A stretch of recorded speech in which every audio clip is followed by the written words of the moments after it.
CNN Indonesia Breaking News.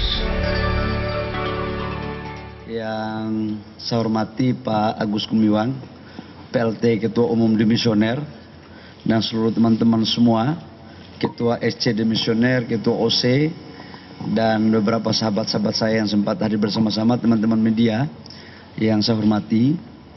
Hari ini saya akan mengumumkan beberapa pengurus terbatas saja dulu sebagai syarat untuk sementara yang kami harus lakukan dalam rangka memenuhi ketentuan perundang-undangan. Semalam waktu di acara penutupan Munas, saya ditanyakan oleh beberapa teman-teman wartawan bahwa siapa sekjennya, siapa bendumnya, dan siapa pengurus lainnya. Maka saya jawab kemarin adalah hari ini jam 12 di Selipi saya akan mengumumkan. Karena itu izinkan saya untuk mengumumkan ini adalah pengurus yang sangat terbatas dulu. Yang lainnya kami akan melengkapi, baik ketua-ketua Dewan Kehormatan, Dewan Etik, dan Dewan-Dewan lainnya. Itu terakhir karena ini sebagai syarat dari apa yang diperintahkan oleh undang-undang. Yang pertama, saya mengumumkan Dewan Pengurus DPP Golkar masa bakti 2024-2029. Yang pertama, Saudara Sekretaris Jenderal Saudara M. Sarmuji. Ini di samping saya. Kemudian Bendahara Umum Saudari Sari Yulianti. Mana Sari? Ini Bendahara Ketua OC kemarin. Yang kemarin di sambutan saya ada terselip namanya. Saya bilang bahwa ini berarti harus jadi pengurus. Kemudian Wakil Ketua Umum, ada beberapa Wakil Ketua Umum, tapi sekarang kita taruh beberapa aja dulu. Yang pertama adalah Adis Kadir. Mana Pak Adis Kadir? Nah, ini beliau Ketua SC. Yang kedua adalah Aceh Hasan Syadli. Mana? Aceh mana? Ini. Yang berikut adalah Melki Lakalena. Mana Melki? Oh, Melki. Yang berikut adalah Saudara Wihaji. Wasekjen. Yang pertama adalah Putri Komarudin. Kemudian yang satunya Wakil Bendahara Dia Roro Esti. Jadi itu aja dulu yang perlu saya umumkan. Selebihnya akan diselesaikan dalam kurun waktu yang sesingkat-singkatnya. Karena ini kita harus menyelesaikan beberapa agenda-agenda organisasi. Dan dari pengurus yang diajukan sudah memenuhi syarat kuota 30% perempuan. Dan seperti apa yang kita ketahui bersama dalam Munas kemarin, Golkar akan melakukan transformasi. Karena kita tahu betul jumlah pemilih nanti pada tahun 2029 usia 17 tahun sampai dengan 50 tahun itu kurang lebih sekitar 70%. Maka sebagai bentuk adaptif dan transformasi Partai Golkar juga menyesuaikan dengan pengurusnya. Dari beberapa nama-nama yang tadi saya sampaikan, itu semua rata-rata usia muda sekali, bahkan ada yang ABG. Ya kayak Roro, kemudian Putri, ya ABG tua dikit lah kira-kira begitu. Ya kalau Sari kadang-kadang kalau malam agak muda, siang ya udah begitu seperti biasa gitu kan. Jadi saya pikir itu teman-teman media.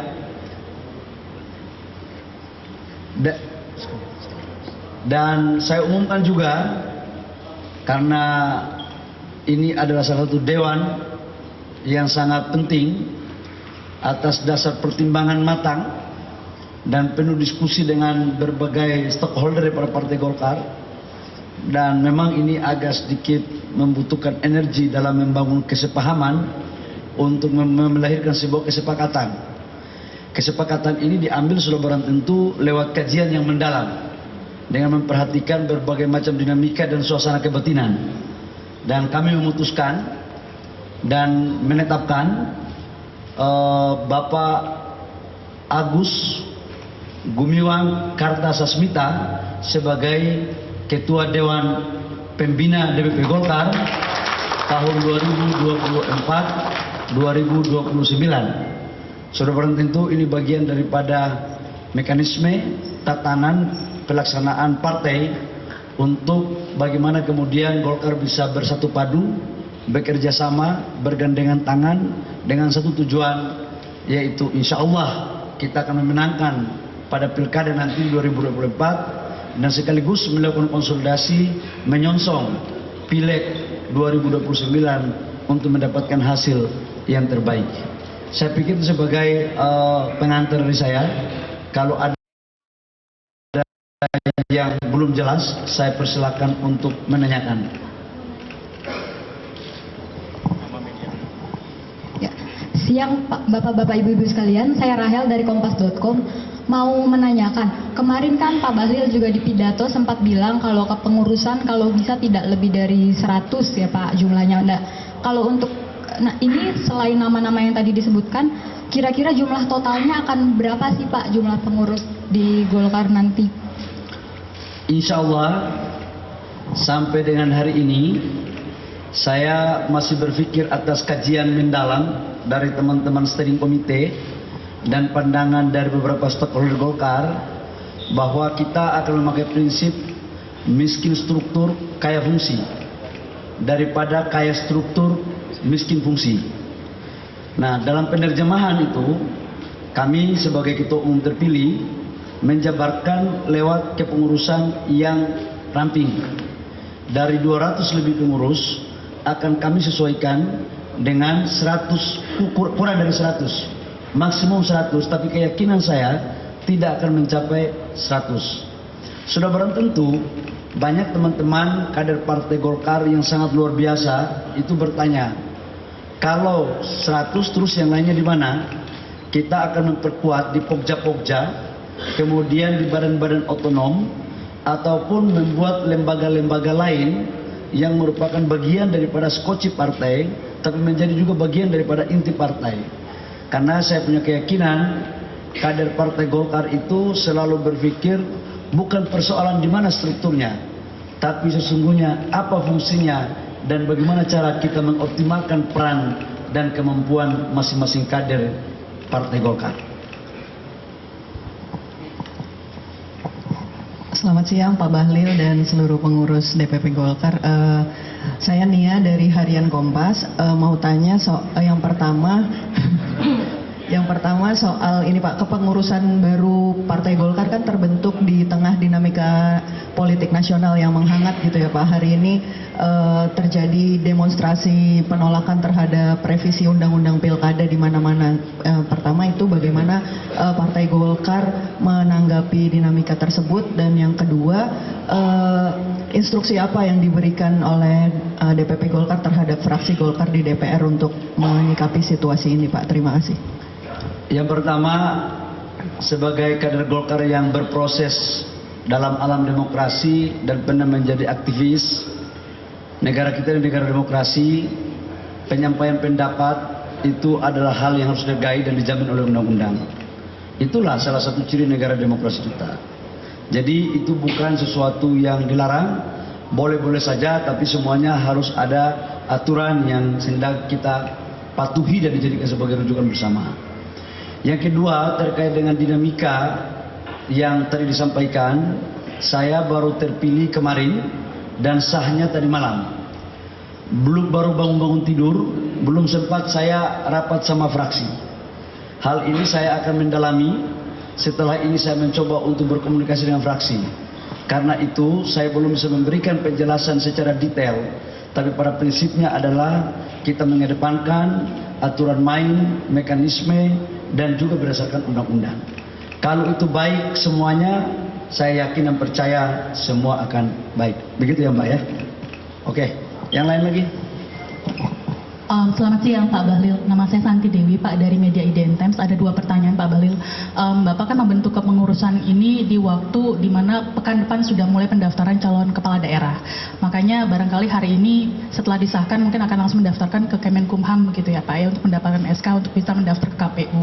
Pertanyaan saya adalah apakah artinya sudah tidak ada lagi calon-calon kepala daerah yang diubah begitu, mengingat putusan MK ini sebenarnya memberikan kewenangan bagi Golkar untuk bisa mengusung sendiri calon kepala daerah yang mana mungkin sempat belum ada kesepakatan begitu dengan partai lain di dalam KIM. Apakah itu akan dipertimbangkan untuk dievaluasi?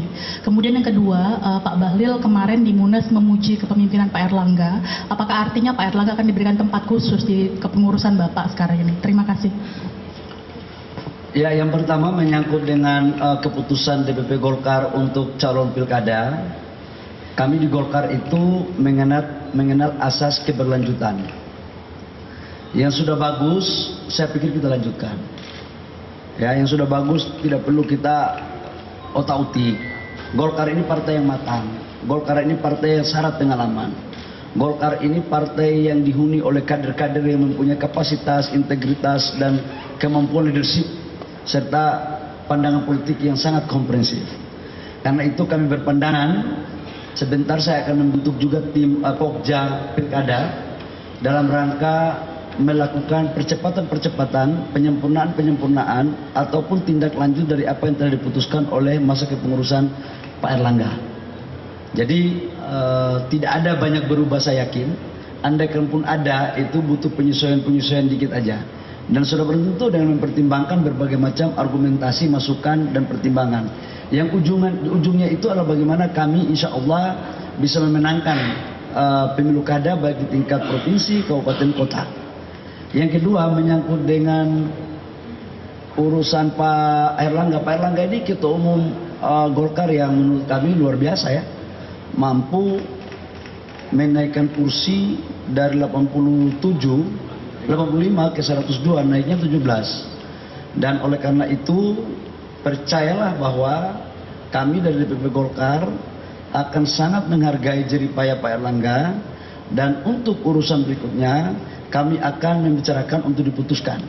Yang jelas Pak Erlangga adalah tokoh yang harus diberikan tempat secara proporsional, baik di pemerintahan khususnya karena itu tanggung jawab moral daripada Golkar, dan kemudian di partai. Semuanya akan terselesaikan dengan komunikasi yang lebih baik. Terima kasih. Kalau sudah tidak ada, saya pikir demikian. Wabillahi taufiq wal hidayah. Wassalamualaikum warahmatullahi wabarakatuh. Shalom dan salam sejahtera untuk kita semua.